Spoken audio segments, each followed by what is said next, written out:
¿Qué tal, estudiantes? Muy buenas noches. Les habla el profesor Guzmán Berrocal para continuar con esta tercera clase. Recuerden que aún estamos en la primera experiencia de aprendizaje. Esta clase ya sería la última clase de esta experiencia de aprendizaje y la siguiente semana pasaríamos a la segunda experiencia. Muy bien, estudiantes, recordemos que seguimos en la primera experiencia. Promovemos la participación democrática y la convivencia en la diversidad. El tema 3 estudiantes es un reforzamiento del tema 1 y 2 que hemos desarrollado en las anteriores semanas. Tiene por nombre, explicamos las rutas de transmisión y la importancia de las medidas de bioseguridad. La competencia seguirá siendo, explica el mundo físico basándose en conocimientos sobre los seres vivos, materia y energía, biodiversidad, tierra y universo. Y el propósito de la sesión es, conocemos las rutas de transmisión del virus e identificamos los espacios públicos seguros. Muy bien, estudiantes, recordamos los trabajos anteriores que hemos realizado, ¿verdad? Hemos hablado de asuntos públicos, ¿verdad? Los asuntos públicos les había dicho que eran temas importantes que la sociedad debería de tratar. Y un ejemplo de estos asuntos públicos eran las votaciones que pasó hace unas semanas atrás. Hablamos también de espacios públicos, ¿verdad? Estos espacios públicos eran diferentes lugares que deberían de tener ciertas condiciones para que las personas pudieran ir a esos lugares. Obviamente condiciones donde no haya transmisión de este virus. También hablamos, estudiantes, de mutación del virus, ¿verdad? Hablamos también de las variantes del SARS-CoV-2. Hablamos que la mutación consistía en la variación o modificación del material genético de este virus y esto iba a producir ciertas características a este virus y ya estas características pasarían a ser ya denominadas variantes del SARS-CoV-2. También hablamos de la forma de transmisión, ¿verdad? Que habían dos, directa y indirecta, que hoy también vamos a reforzar un poco ese punto. Hablamos de la nueva normalidad, ¿verdad? Hablamos que antes, estudiantes, lo normal era reunirse con sus amigos, salir a caminar, no usar mascarillas, jugar fútbol, etcétera. Ahora con esta nueva normalidad, todas esas acciones o actividades que realizábamos anterior a la pandemia ya se han vuelto algo anormal, ¿verdad? Entonces, cuando hablamos de nueva normalidad, simplemente son todas las actividades que ahora usamos o que ahora hacemos cotidianamente. Eso, ahora, todas esas acciones, por ejemplo, como mantener el distanciamiento social, usar mascarillas, desinfectarte constantemente, a eso ya llamamos actividades normales o nueva normalidad. También hablamos de las medidas de bioseguridad, estudiantes. Muy bien, entonces pasamos a la primera pregunta de esta clase de esta semana. Interpreta la siguiente imagen, estudiantes, y nombra qué espacios públicos en tu comunidad reúnen esas características. Muy bien. Observemos esta imagen. Dice, evita las 3C, ¿verdad? Lugares cerrados, lugares concurridos y lugares de contacto cercano. Muy bien, ustedes van a responder, estudiantes. ¿Qué nos comunica la imagen con respecto a un espacio público? O sea, esta imagen lo vamos a relacionar con un espacio público. Nosotros ya sabemos qué es un espacio público. Entonces, simplemente acá vas a colocar tu respuesta, estudiantes. Nuevamente, ¿qué nos comunica esta imagen con respecto a un espacio público? ¿Verdad? Un espacio público, ¿cómo debe de ser? Entonces, ustedes van a colocar aquí su respuesta, estudiantes. Y luego aquí ustedes van a colocar ejemplos de espacios públicos. Obviamente es los espacios públicos que reúnan las características que ya hemos hablado en las clases anteriores y también que reúnan estas características, ¿verdad? Un ejemplo que hicieron en la clase pasada fue, por ejemplo, la plaza de armas del distrito. También me dijeron el estadio. Muy bien, son ejemplos de espacios públicos porque reúnen las características o las condiciones necesarias para evitar el contagio masivo. Muy bien, estudiantes, pasemos a la segunda pregunta. Estudiantes, hoy en día las personas ya asisten a diferentes espacios públicos por distintas razones, ¿verdad? Ya se van a centros comerciales, se pueden ir al parque, se pueden ir a un restaurante, etcétera, a muchos lugares públicos. Ahora, estudiantes, detalle. ¿Qué acciones de medidas de bioseguridad estamos haciendo mal y cómo deberíamos de hacerlo? Muy bien, estudiantes, como ustedes saben, ya podemos ir a parques, podemos caminar por la calle, ir al mercado, al centro comercial, hacer algunas compras, ¿verdad? Entonces, estudiantes, en esta columna, observemos el cuadro, en esta columna ustedes van a colocar 4 ejemplos de medidas de bioseguridad. En este caso yo he colocado aquí el uso de mascarillas. Recuerden que hay muchas medidas de bioseguridad, solo van a tomar 4 ejemplos.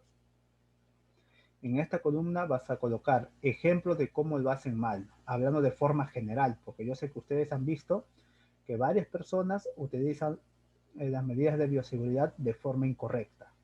Por ejemplo, el uso de mascarillas. Las personas, ¿cómo usan las mascarillas? ¿Verdad? Recuerden que les vamos a colocar un ejemplo de cómo lo hacen mal. ¿Qué pasa con la mascarilla? Quizás no cubren la boca, no cubren las fosas nasales, yo sé que ustedes habrán visto, están en el mercado o en cualquier otro lugar, tienen las mascarillas puestas, pero lo tienen en la barbilla, porque quizás le incomoda o le incomoda para hablar más fuerte, etc. Entonces ustedes van a colocar aquí ejemplos de cómo usan mal la mascarilla. Ahora, aquí en la tercera columna van a colocar cómo deberían de hacerlo, o sea, el uso correcto van a colocar aquí. Y lo mismo con todas las medidas de bioseguridad. Cómo lo hacen mal y cómo sería el uso correcto, ¿verdad? Por ejemplo, otra medida podría ser el distanciamiento social. Como vemos en la imagen, están juntos, quizás agarrados de la mano.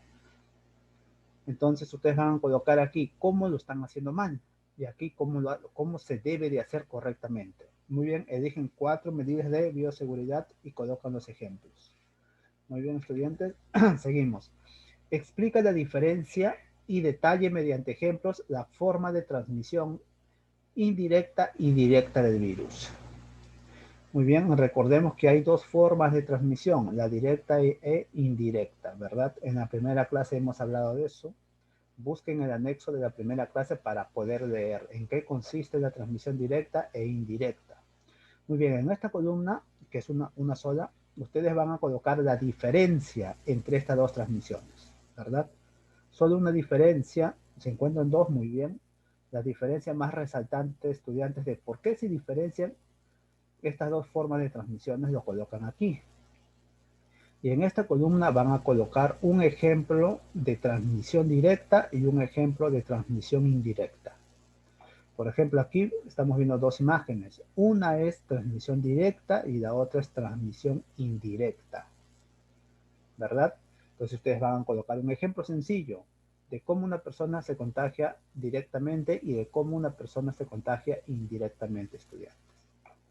Por ejemplo, aquí no vemos objetos, ¿verdad? Y aquí vemos objetos. Nosotros a veces tosemos constantemente, estamos trabajando, estamos en la calle, quizás a veces salimos sin mascarilla, tosemos, estornudamos y de esa forma estamos dejando las gotículas en diferentes objetos, objetos que muchas personas van a tocar. Ahora imagínense que esa persona tenga el virus, esté infectada, estaría transmitiendo así. Muy bien, estudiantes, den la información de cómo es la transmisión directa e indirecta y ustedes van a poder colocar el contenido de este cuadro. Muy bien, seguimos. ¿Cuál es la característica principal entre el entorno de una zona urbana? Aquí he puesto entre paréntesis una ciudad, ¿verdad? Como vemos aquí. Y de una zona rural. El campo, por así decirlo, como vemos aquí. He puesto 2 imágenes que tienen una gran diferencia para que ustedes se puedan dar cuenta. Muy bien. ¿Y cómo se relaciona esto con la transmisión del virus? ¿Verdad, estudiantes? Acá tenemos 2 entornos totalmente diferentes, de una zona urbana y una zona rural. Muy bien, ustedes van a colocar cómo se relaciona esta característica de ambos entornos con la transmisión del virus. Yo sé que ustedes ya han observado, ¿verdad? Y la clase pasada también me lo han dicho. Profesor, hay una gran diferencia, ¿verdad? La población. Muy bien, entonces ustedes van a colocar cómo se relaciona esta característica que acabo de mencionar con la transmisión del virus. Ustedes colocan su respuesta, estudiantes. Seguimos. Completamos el siguiente cuadro. Elaboramos argumentos con información científica, estudiantes. Muy bien, muy parecido al cuadro de la clase anterior. He colocado dos ideas centrales, estudiantes. Una de la primera y otra de la segunda clase. La primera idea central. Las mascarillas de tela para prevenirnos de la transmisión del virus deben de confeccionarse con 3 capas. ¿Verdad? Recuerden que hay mascarillas de tela, como lo hemos visto en el texto de la clase número 1. También hay otros tipos de mascarillas. Pero nos dicen que la mascarilla de tela, para prevenirnos eficazmente de la transmisión del virus, deben de confeccionarse con 3 capas. La otra idea central es, las variantes del SARS-CoV-2 tienen características más perjudiciales para nuestra salud. También hemos visto las variantes, ¿verdad? ¿Qué características exactas tienen? Una de ellas es que es más fácil de contagiarse, ¿verdad? Esa es una característica. Entonces, en la segunda columna, estudiantes, con ejemplo a ver de la mascarilla, vamos a colocar la información científica, ¿verdad? ¿A qué llamamos información científica, verdad? La información científica son palabras que no se usan usualmente. Por ejemplo, cuando mencionamos, las mascarillas nos protegen del virus, ¿verdad? Eso no necesariamente sería la información científica. La información científica no, sería, ¿no? Las mascarillas retienen las gotículas que transportan el virus. Siempre nosotros debemos buscar ese tipo de información que usualmente no usan las personas. A eso llamamos información científica. Entonces aquí podemos hablar, ¿no? De las gotículas que transportan el virus. También podríamos hablar, ¿no? De que exactamente cuáles son esas capas que tienen que tener las mascarillas de tela para protegernos. Aquí información científica podemos hablar, ¿no? De cuáles son esas variantes. Podemos hablar también de cómo se produce una variante. Podemos hablar también de cuáles son esas características perjudiciales. Entonces vamos a buscar esta información, estudiantes, lo colocamos aquí. En construir tu argumento, ahí ya puedes explayarte un poco con tus palabras. Muy bien, en construir tu argumento pueden colocar, y quizás también aquí pueden comparar las mascarillas con otro tipo de mascarillas, o quizás comparar una mascarilla sin estas 3 capas. ¿Qué pasaría? Entonces aquí van a colocar y van a incluir también información científica aquí en construir tu argumento. ¿Sí? Lo mismo aquí en el segundo ejemplo. Y la propuesta en acción, estudiantes. Una vez que ya sabemos esto, ¿qué vamos a hacer? Entonces tú colocarás, muy bien, si no tengo una mascarilla quirúrgica, entonces puedo comprar una mascarilla de tela, pero que tengan estas 3 capas, ¿verdad? Eso es una propuesta de acción. También van a colocar aquí las propuestas de acción de las variantes de SARS-CoV-2, porque nos dicen que las variantes son más perjudiciales para nuestra salud. Recuerden que esta información está en los anexos de la clase 1 y la clase 2. Pueden ir a esos anexos para poder leer la información completa y poderse ayudar para colocar información científica y para construir tu argumento. Muy bien, estudiantes, eso sería todo por la clase de hoy. Es una clase bastante corta porque, como les dije, es un reforzamiento de la clase número 1 y número 2. Muy bien, estudiantes, eso es todo y nos vemos en la siguiente clase.